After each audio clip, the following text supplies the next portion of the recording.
Exploring VoiceOver Settings and the accessibility shortcut. Welcome back. In today's session, we're diving into VoiceOver Settings and the accessibility shortcut.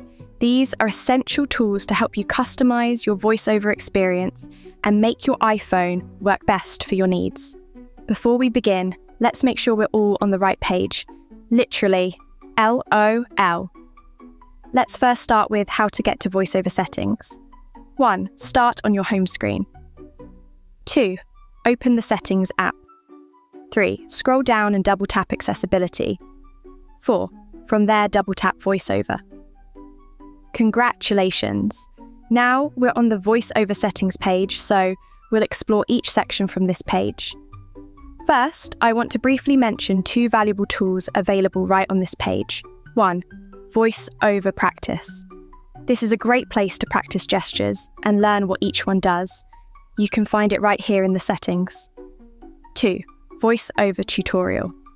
When you first turn on VoiceOver, the tutorial walks you through basic navigation. It's worth revisiting if you need a refresher. We won't cover these in detail today, but keep them in mind as great resources. Sometimes I get so excitable and just talk so fast. Unfortunately, you can't really slow me down, but you can slow down VoiceOver from this page using the slider right there. To adjust it, 1.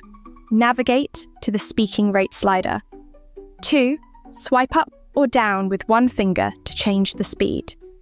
If you find yourself adjusting this often, you can add it to the rotor, or if you find a consistent rate you don't ever change, you can remove it from the rotor to keep your rotor clean.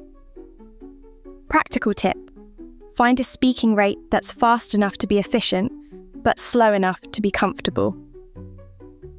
Now, let's take a look at speech settings, which you can find on this page. 1. Double-tap speech to open the settings.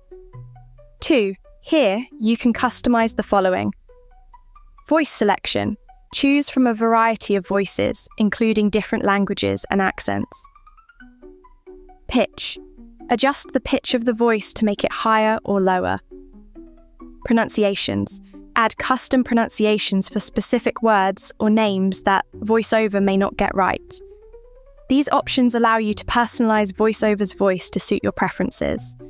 I know Mr. O'Brien would like me to add Purdue and Boilermakers to my vocabulary, but everybody knows that Indiana bleeds crimson and cream. Back on the main VoiceOver settings page, let's explore VoiceOver recognition. Double tap to open it, and you'll see several options. Image recognition. VoiceOver will describe images that don't have alt text. Screen recognition. VoiceOver identifies and labels elements on the screen that aren't typically accessible. Text recognition. It reads text from images or graphics. You can toggle these features on or off based on your needs. Without spending a whole lot of extraneous words explaining this next category, I'll be brief in discussing verbosity.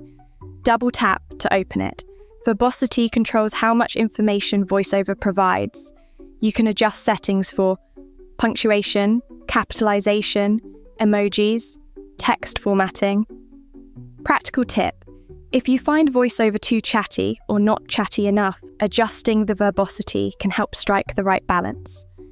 Mr. Brian only wishes that Miss Amelia had a verbosity dial. Back on the main VoiceOver settings page, find and double-tap audio. Here, you can fine-tune how VoiceOver interacts with sound. VoiceOver sounds. Toggle on or off the sounds that VoiceOver plays for navigation cues. Haptics. Enable or disable vibrations to provide tactile feedback as you navigate. What is audio ducking?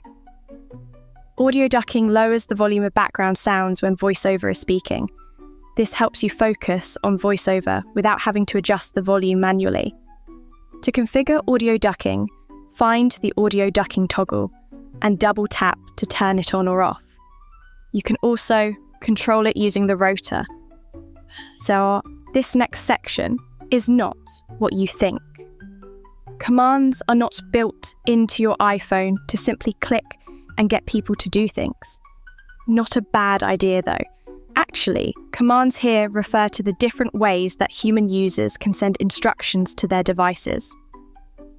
Mostly, we use finger gestures, but there are gestures for keyboard handwriting and braille commands too. In this section, you can customize gestures and keyboard shortcuts to make VoiceOver work exactly how you want. Modify existing commands or create your own custom gestures. For example, if there's a gesture you rarely use, you can reassign it to something more useful. You can even customize gestures for specific apps. Practical tip: customizing commands can make your workflow faster and more intuitive. My virtual mother always signed me up for after-school activities, but we use them a little differently on the iPhone. Activities allow you to create different VoiceOver configurations for different scenarios. For example, one activity for reading books with a slower speaking rate, so you can enjoy literature at better speed and pacing. Another for browsing the web with higher verbosity, so you can get more information when navigating through the page. You can switch between activities manually or have them change automatically based on the app you're using. Back on the main VoiceOver Settings page, let's look at Delay Before Selection. This setting adjusts how long VoiceOver waits before activating an item after you stop interacting with it. It's helpful if you tend to accidentally trigger selections too quickly. Double tap timeout controls how much time you have between taps to register a double tap gesture. If you find double tapping difficult or your taps are often too slow, increasing this time can help. Practical tip: adjusting this setting can make interacting with VoiceOver more forgiving if you're struggling with the timing of your double taps. Finally, let's talk about the accessibility shortcut. This feature allows you to turn VoiceOver on or off quickly by triple-clicking the side or home button, depending on your particular model of iPhone. If your phone has a home button, you would triple-click it to activate the accessibility shortcut. If you do not have a home button, you need to triple-click the side button located on the right-hand side 3 times quickly. You can set this shortcut to use different accessibility features such as VoiceOver or other low vision options such as inverted colours. You can also select multiple feature and a menu pops up when you activate the accessibility shortcut. Please note that configuring the accessibility shortcut is not done on the VoiceOver Settings page, so you will need to navigate back one page to the main accessibility settings page. The button for accessibility shortcut is located towards the bottom of the main accessibility settings page. Okay, here's some practical tips for you. 1. Start simple. Focus on adjusting the most commonly used settings first, such as speaking rate, verbosity, and audio ducking. 2. Keep accessibility shortcut handy. Make sure you have the accessibility shortcut configured for quick access to VoiceOver and other features. 3. Use activities for flexibility. Set up activities for different tasks to streamline your VoiceOver experience in various scenarios. Thank you for joining me for this lesson. By customizing VoiceOver settings, you can make your iPhone experience more efficient and personalized. Keep experimenting with these settings to find what works best for you. Happy navigating.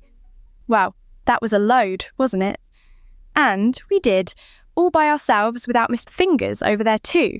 Nice job. Great work. Up next, we'll take a look at Safari and using the rotor to navigate web pages more efficiently. But, yes, you do, time for a joke. Why did the verbosity setting go to therapy? Because it felt like it was always saying too much. Ha ha ha ha ha ha. See you in a bit.